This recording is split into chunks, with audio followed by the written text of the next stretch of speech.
nouvelle vidéo sur les lois de probabilité à densité. Nous allons généraliser la loi normale centrée réduite vue dans les vidéos précédentes pour aborder ce qu'on va appeler tout simplement la loi normale.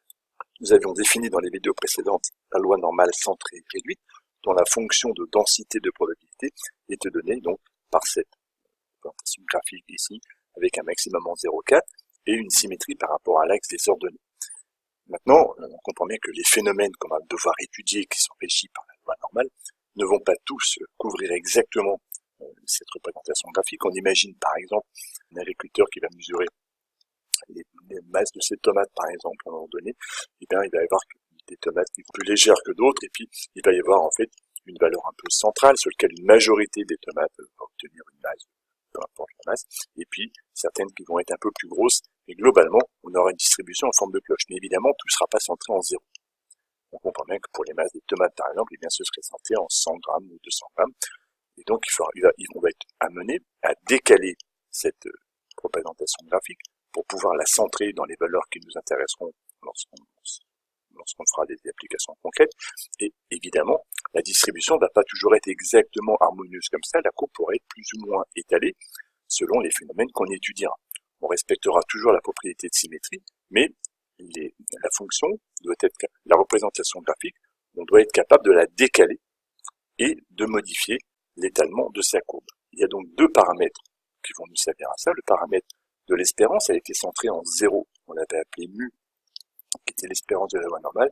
Et bien en décalant mu, si je mets mu qui vaut 2, donc maintenant je vais être capable de déterminer une loi normale qui va être centrée en 2, et donc pour laquelle je vais dire que l'espérance va être égale à 2. Donc vous retenez que le premier paramètre sur lequel on va pouvoir jouer, c'est l'espérance, c'est celui qui va me permettre de faire une translation, un décalage de ma représentation graphique, de ma courbe, pour que ici, ma courbe soit centrée en 2. Si je m'intéressais à mes tomates par exemple, et que le pic de mes tomates, la masse était de 200 grammes, je pourrais centrer ma courbe ici en 2. On n'est plus dans une loi normale qui est centrée, on est dans une loi normale, tout simplement, puisqu'elle est décalée par rapport à l'origine. Mais évidemment, mes tomates ne vont pas tout avoir forcément respecté cette courbe exactement. On pourrait imaginer, selon les situations, les tomates ou les saisons, soit une dispersion plus importante, c'est-à-dire qu'il n'y a pas une valeur maximale qui soit très marquée, mais un étalement de mes valeurs, des masses de mes tomates, ou inversement, un phénomène que l'immense majorité des tomates a des valeurs très proches de la moyenne, et très peu de tomates sont en dehors de cette norme-là.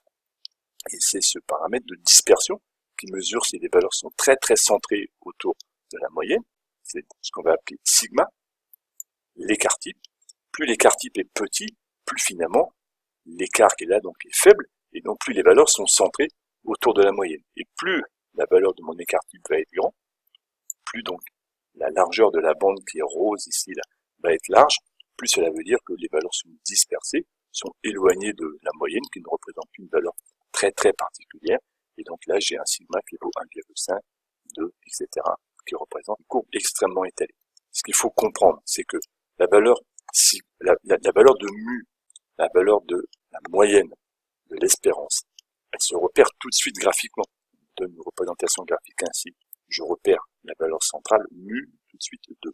On n'est pas capable de lire graphiquement, à partir de la représentation graphique, la valeur de sigma. On est simplement capable de comparer cette représentation graphique, par exemple, de celle-là, entre les deux, et bien on voit bien que les valeurs de sigma ne sont pas les mêmes. Sigma ici est bien plus petit que une valeur de sigma qui est là.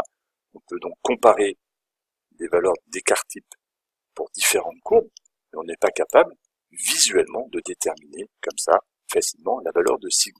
Donc on va être amené à définir de façon rigoureuse la loi normale à partir de la loi normale centrée et réduite, et pour cela, eh bien, on va définir une nouvelle variable aléatoire, donc à partir de deux paramètres, mu et sigma étant un réel strictement positif, et on va définir une variable qui va être définie par x moins mu sur sigma. En fait, peu importe, ne retenez pas forcément cette formule-là, elle n'a pas grand intérêt.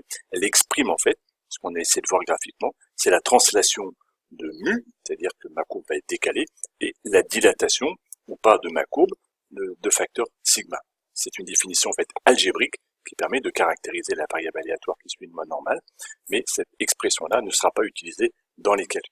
On va appeler un paramètre variance V de grand X qui est égal à sigma carré, mais ce paramètre-là, la variance, n'étant pas au programme, on n'en rediscutera pas, que l'on demande de retenir ce qui a été vu précédemment avec l'animation, c'est que l'espérance mu de la loi normale est un paramètre de position qui permet donc de positionner en quelque sorte ma courbe sur l'axe des abscisses. Et la courbe représentative de la fonction de densité admet un axe de symétrie qui est toujours x est égal à mu. Ici en bleu, on a la représentation graphique d'une variable aléatoire qui est centrée en 0, mu est égal à 0. Celle qui était en vert ici, là, on a décalé sur la gauche, on aurait une valeur mu qui pourrait être mu ici, qui serait de moins 1,58. Celle qui est en violette à droite, donc décalée pour des valeurs positives, serait mu est égal à 2,65. Donc la valeur de mu, la valeur de l'espérance de la moyenne, les deux noms sont acceptables, se lisent uniquement en déterminant la valeur pour laquelle la droite d'équation x est égal à mu est un axe de symétrie de la courbe représentée. Enfin, l'écart type, eh bien, on ne peut pas le lire graphiquement, mais on comprend que plus sigma est élevé, plus les réalisations de ma variable grand X sont dispersées autour de la moyenne, et inversement, plus la courbe sera étalée. Donc on vous représente ici trois situations d'une loi normale qui est centrée en mu, donc avec une espérance de mu, mais avec trois valeurs différentes de sigma. La première violette avec un sigma qui est 0,69, donc plus petit que 1, la courbe est relativement peu dispersée, très concentrée autour de la moyenne. Un sigma qui est égal à 1, et enfin une valeur de sigma qui est relativement grande, 2,5, qui montre plutôt une dispersion importante autour des valeurs de la moyenne.